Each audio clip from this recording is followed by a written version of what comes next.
Assalamualaikum warahmatullahi wabarakatuh. Perkenalkan, saya Nicholas Pison Sinaga dengan Fakultas FTTM jurusan Teknik Perminyakan dengan NIM 1222413. Pada hari ini saya ingin menjelaskan tentang makalah dari kelompok PRD saya, yaitu tentang penggunaan deteksi kebocoran gas berbasis Blink sebagai sistem peringatan deteksi dini. Proyek kami ini berangkat dari berbagai latar belakang masalah yang kami angkat dari berbagai berita. Di sini saya meliput dua berita, di mana ada berita tentang tabung gas bocor yang dipicu oleh ledakan, yang memicu ledakan di dapur bakso di Jakarta Selatan. Kemudian ada juga suatu ledakan besar akibat kebocoran gas di Amerika Serikat yang menewaskan satu orang. Jadi dalam era modern yang dipenuhi dengan kemajuan teknologi ini, keamanan lingkungan dan keselamatan menjadi fokus utama dalam berbagai sektor kehidupan. Salah satu aspek yang sangat penting adalah deteksi dini terhadap potensi bahaya seperti kebocoran gas. IoT atau Internet of Things hadir menjadi solusi inovatif dalam sistem monitoring dan keamanan. IoT ini adalah teknologi yang menghubungkan objek fisik dengan internet. Jadi IoT ini memungkinkan berbagai perangkat untuk saling terhubung sehingga pengguna dapat memantau kondisi lingkungan secara jarak jauh menggunakan perangkat seperti smartphone ataupun komputer. Baik, dari penelitian kami juga kami menyusun dua rumusan masalah utama. Yang pertama adalah bagaimana penerapan sistem deteksi gas berbasis IoT dapat membantu untuk mengurangi resiko kecelakaan akibat kebocoran gas, baik itu di lingkungan industri ataupun di lingkungan rumah tangga. Kemudian, rumusan masalah yang kedua adalah apakah sistem ini dapat menjadi solusi monitoring gas yang baik untuk digunakan. Kemudian, kami juga menyusun dua tujuan utama dari penelitian kami ini. Yang pertama adalah meminimalisir resiko kecelakaan akibat dari kebocoran gas di lingkungan industri maupun rumah tangga. Dan tujuan yang kedua adalah mencari solusi dari monitoring gas yang ekonomis, praktis, dan juga mudah digunakan untuk masyarakat. Kemudian dari penelitian ini kami juga menyimpulkan ada dua manfaat utama secara garis besar. Yang pertama untuk peneliti, kami merasa bahwa penelitian ini tuh membantu peneliti untuk memahami cara pembuatan dan juga pengintegrasian alat dengan sistem IoT. Dan untuk masyarakat sendiri, kami merasa bahwa ini dapat menambah wawasan bagi masyarakat tentang manfaat sistem deteksi gas. Untuk penelitian kami ini juga kami ruang lingkup kajiannya itu berfokus pada gas LPG di rumah tangga dengan menggunakan sensor MQ2 dan juga ESP32 sebagai microcontrollernya. Kemudian untuk pengujian prototipe kami ini juga kami lakukan di lingkungan yang simulasinya kecil. Kemudian untuk metodologi penelitian, kami dalam pengumpulan datanya menggunakan data yang diperoleh dari studi literatur yang di mana metode ini digunakan untuk mencari referensi mengenai sensor gas, microcontroller, dan juga basis IoT.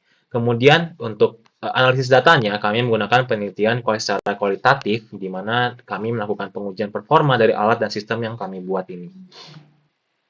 Kemudian dasar teori, kami juga memiliki beberapa dasar teori. Yang pertama adalah sensor gas. Sensor gas adalah perangkat elektronik yang mengubah sifat fisik atau kimia material sensornya saat terpapar gas, sehingga menghasilkan sinyal listrik yang proporsional dengan suatu konsentrasi gas. Untuk penelitian kami ini kami menggunakan sensor gas MQ2. Kemudian ada Internet of Things atau IoT yang merupakan konsep pengintegrasian perangkat fisik dengan jaringan internet yang memungkinkan perangkat-perangkat tersebut untuk saling berkomunikasi dan bertukar data secara real time. Melalui konektivitas seperti Wi-Fi ataupun LoRa, sistem ini dapat memberikan peringatan dini apabila konsentrasi gas yang diterima atau di-input melebihi ambang batas yang telah ditetapkan yaitu level 50. Kemudian ada microcontroller atau sistem tertanam yang merupakan unit pemroses utama yang digunakan untuk mengendalikan perangkat keras, membaca data dari sensor, dan juga mengatur proses komunikasi dengan jaringan. Dalam penelitian kami ini, kami menggunakan microcontroller ESP32. Kemudian ada cloud computing dan juga data lodging. Cloud computing atau komputasi awan menyediakan fasilitas penyimpanan data dan pemrosesan secara terpusat melalui jaringan internet, sedangkan data lodging ini memudahkan dalam pemantauan tren konsentrasi gas dari waktu ke waktu.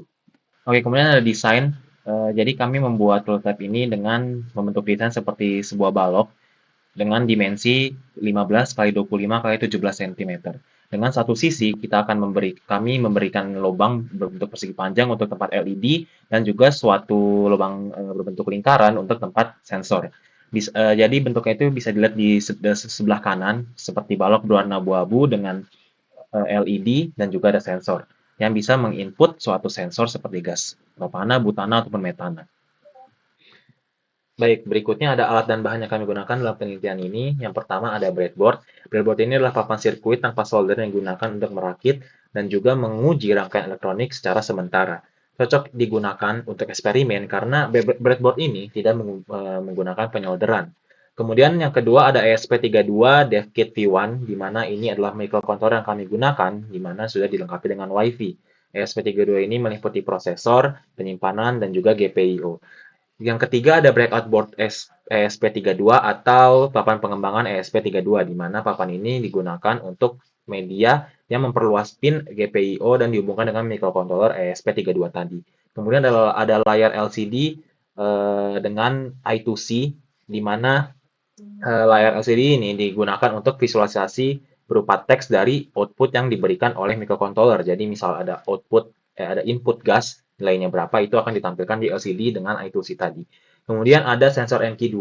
Sensor NQ2 ini merupakan sensor yang biasanya digunakan sebagai alat pencegah kebakaran, di mana alat ini bekerja sebagai alat mendeteksi gas seperti gas LPG yang mengandung butana, gas metana, dan sebagainya. Kemudian ada buzzer 5 volt. Buzzer ini dimanfaatkan sebagai komponen yang menghasilkan suara nyaring sebagai penanda dari terbacanya sensor dan indikator berupa suara. Jadi ketika ada gas yang masuk dan melebihi ambang batas, akan dikeluarkan suara oleh buzzer tadi.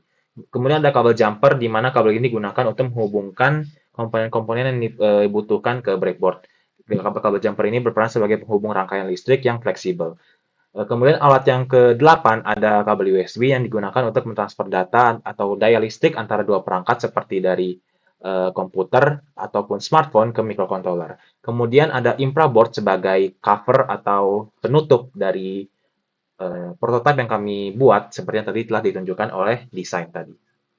Kemudian kami juga melakukan pengujian pada prototipe atau alat kami, dan kami mendapatkan bahwa sensor MQ2 ini akan terus mendeteksi udara sekitar. Saat udara sekitar mengandung gas berbahaya seperti propana ataupun butana yang ada di gas LPG, sensor akan mengeluarkan sinyal analog ke node MCU. Node MCU kemudian akan membandingkan level gas yang dideteksi dengan ambang batas yang telah ditetapkan, yaitu level 50. Jika level gas melebihi ambang batas, misal mendapatkan level 80 atau 70, maka buzzer akan mengeluarkan bunyi dan pada layar LED tadi akan mengeluarkan tulisan warning dan level yang tertera atau yang didapatkan dari sensor tadi. Aplikasi Blink juga akan mengirimkan pemberitahuan melalui notifikasi email dan akan muncul juga peringatan berupa suara dari handphone yang terhubung dengan Blink tadi. Kemudian setelah kami mendapatkan hasil tadi, kami juga menganalisis hasilnya, di mana kami mendapatkan bahwa sistem ini berhasil berfungsi sesuai dengan rancangan yang telah dibuat. Pengujian yang berhasil menunjukkan bahwa sensor MQ2 ini digunakan memiliki sensitivitas yang cukup untuk mendeteksi keberadaan gas berbahaya. Jadi ketika sensor ini mendeteksi gas dan mikrokontrollernya mengkonfirmasi kondisi berbahaya tersebut, modul Wi-Fi pada microcontroller berhasil mengirimkan data dan notifikasi ke Blink Cloud yang telah terhubung. Hal ini menunjukkan bahwa perangkat ini berhasil terhubung ke jaringan yang tersedia dan konfigurasi bekerja dengan benar. Jadi sistem IoT menggunakan basis Blink ini bekerja dengan secara baik melalui hasil tadi. Jadi data peringatan juga dikirimkan secara real time dari perangkat ke server, membuktikan bahwa konektivitas berfungsi dengan baik. Jadi dari hal ini bisa kita simpulkan bahwa bukti nyata atau implementasi konsep Internet of Things bisa dilihat dari penelitian atau proyek kami ini. Kemudian setelah kami melakukan analisis, kami juga membuat suatu kesimpulan dari proyek kami ini. Kami menyimpulkan bahwa sistem ini ternyata cukup membantu untuk mengurangi resiko terjadinya kebocoran gas baik di industri maupun domestik maupun di rumah tangga.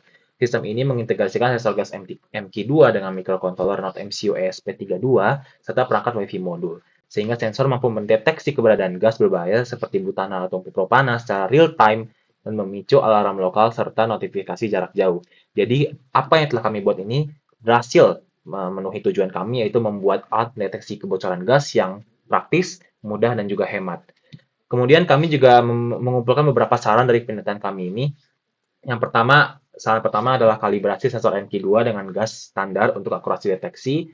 Saran yang kedua adalah uji sensor terhadap uap lain, karena di berbagai udara juga ada uap lain seperti alkohol atau parfum untuk mencegah kesalahan pendeteksi oleh oleh sensor juga. Kemudian saran yang ketiga adalah melakukan pengujian di berbagai kondisi lingkungan, misal di kondisi yang dingin, panas, ataupun di angin yang kencang, ataupun di kelembapan yang rendah ataupun tinggi. Kemudian juga kami memberikan saran di mana kami melakukan pengujian sistem dalam jangka panjang untuk cek kestabilan kerja. Jadi kami bisa memastikan bahwa sistem atau prototipe kami ini bisa diterapkan atau digunakan untuk jangka waktu yang panjang, tidak hanya untuk sekali pakai. Demikian presentasi dari saya. Semoga apa yang saya jelaskan dapat dimengerti dengan baik dan dapat menjadi gambaran apa yang kami lakukan dalam proyek kami ini. Secara garis besar dan atas seluruhnya, terima kasih.